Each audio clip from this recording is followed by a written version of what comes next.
प्रथम कथा संपादित करें।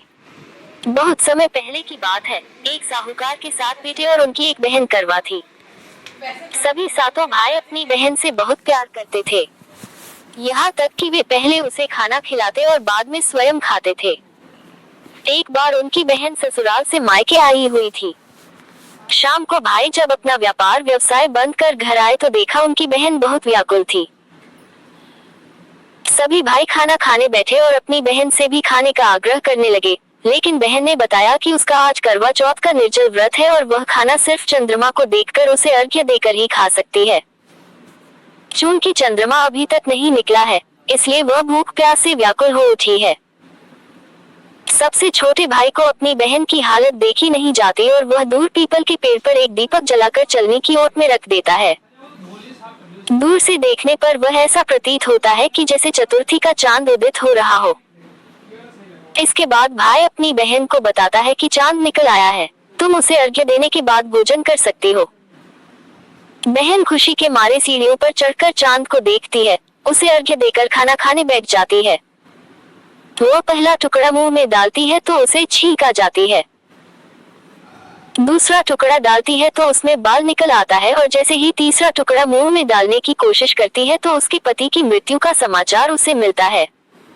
वह बौखला जाती है। उसकी भाभी उसे सच्चाई से अवगत कराती है कि उसके साथ ऐसा क्यों हुआ। करवा चौथ का व्रत गलत तरीके से टूटने के कारण देवता उससे नाराज हो गए हैं और उन्होंने ऐसा किया है। सच्चाई जानने के बाद करवा निश्चय करती है कि वह अपने पति का अंतिम संस्कार नहीं होने देगी और अपने सतीत्व से उन्हें पुनर्जीवन दिलाकर रहेगी। वह पूरे 1 साल तक अपने पति के शव के पास बैठी रहती है, उसकी देखभाल करती है। उसके ऊपर उगने वाली सुईनुमा घास को वह एकत्रित करती जाती है। 1 साल बाद फिर करवा चौथ का दिन आता है। उसकी सभी भाभियां करवा चौथ का व्रत रखती हैं। जब भाभियां उससे आशीर्वाद लेने आती हैं तो वह प्रत्येक भाभी से यम सुई ले लो, पेय सुई दे दो, मुझे भी अपनी जैसी सुहागिन बना दो, ऐसा आग्रह करती है। लेकिन हर बार भाभी उसे अगली भाभी से आग्रह करने का कह चली जाती है।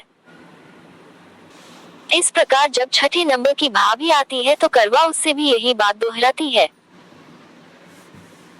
यह भाभी उसे बताती है कि चूंकि सबसे छोटे भाई की वजह से उसका व्रत टूटा था, तो उसकी पत्नी में ही शक्ति है कि वह तुम्हारे पति को दोबारा जीवित कर सकती है, इसलिए जब वह आए तो तुम उसे पकड़ लेना और जब तक वह तुम्हारे पति को जिंदा न कर दे, उसे नहीं छोड़ना। ऐसा कह के वह चली जाती है। सबसे अंत में छोटी भाभी आती है। करवा उनसे भी सुहागिन बनने का आग्रह करती है, लेकिन वह टलमटोली करने लगती है। इसे देख करवा उन्हें जोर से पकड़ लेती है और अपने सुहाग को जिंदा करने के लिए कहती है। भाभी उससे छुड़ाने के लिए नोचती है, खसोटती है, लेकिन करवा नहीं छोड़ती है। अंत में उसकी तपस्या को देख भाभी पसीज जाती है और अपनी छोटी अंगुली को चीरकर उसमें से अमृत उसके पति के मुंह में डाल देती है। करवा का पति तुरंत श्री गणेश कहता हुआ उठ बैठता है। इस प्रकार प्रभु कृपा से उसकी छोटी भाभी के माध्यम से करवा को अपना सुहाग वापस मिल जाता है। हे श्री गणेश माँ गौरी, जिस प्रकार करवा को चिर सुहागन का वरदान आपसे मिला है, वैसा ही सब सुहागिनों को मिले।